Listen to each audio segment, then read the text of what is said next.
Could I ask Saxen van Coller now to address us in terms of prospects of creating a hub around the theme of aviation and business that goes with and together with that? Thank you.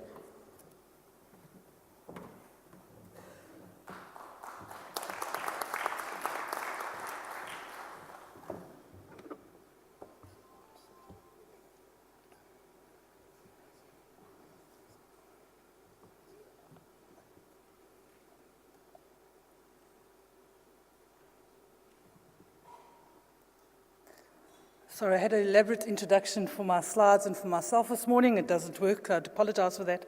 Program Director, ladies and gentlemen, I believe all protocol has been observed yesterday. To colleagues and friends, I've been listening to the presentations through the course of yesterday. The conference has been very well attended. And for everyone that is here this morning, I would like to culminate everything that I've heard, everything that I've read about our beautiful continent. And I'm hoping that the speakers after me are going to share the same sentiment as I do, but I want to tell you a story. I want to tell you a very positive story this morning, and I've taken a little bit of the odd road, so bear with me as we go along. Thank you.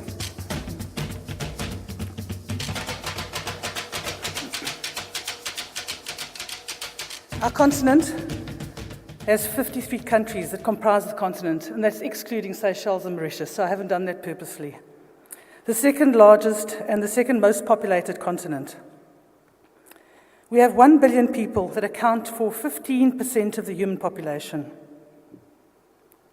The true size of Africa comprises of 30.3 million square kilometers, big enough to fit in the United States, India, China, and the most of Europe into its borders. In the past 10 years, this continent has seen an average economic growth of 5.3%.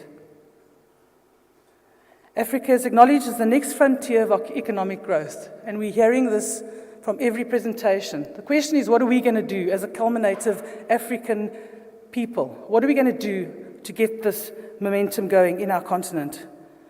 It is the richest continent, as we know, in terms of mineral and natural resources. 25% of the world arable land is in our continent. 60% of the uncultivated land is in Africa.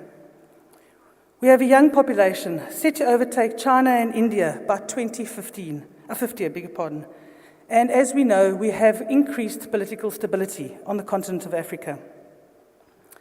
One of the factors that has limited past economic development has been the enabling of infrastructure.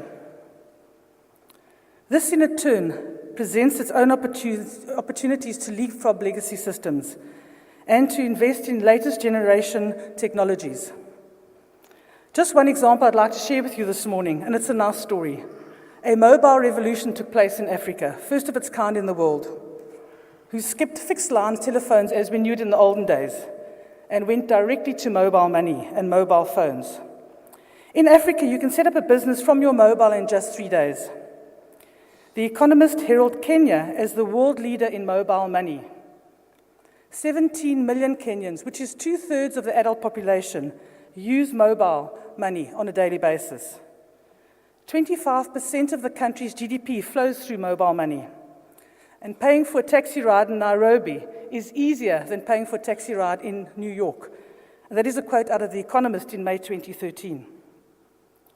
Business Monitor estimates the value of transactions in Africa will increase from 12 billion to 85 billion rand, dollars in 2016. According to the African Development Bank, annual consumer expenditure will reach $2.2 trillion by 2030. These are some of the principles applied to airports and logistic developments, where a lack of road and rail infrastructure means a rapid uptake in air services. For an example, let's look at the perishable sector. The Netherlands have relatively little production, but they are the 6th largest exporter in the world, demonstrating how logistics on the one side and provision for good infrastructure on the other can boost trade.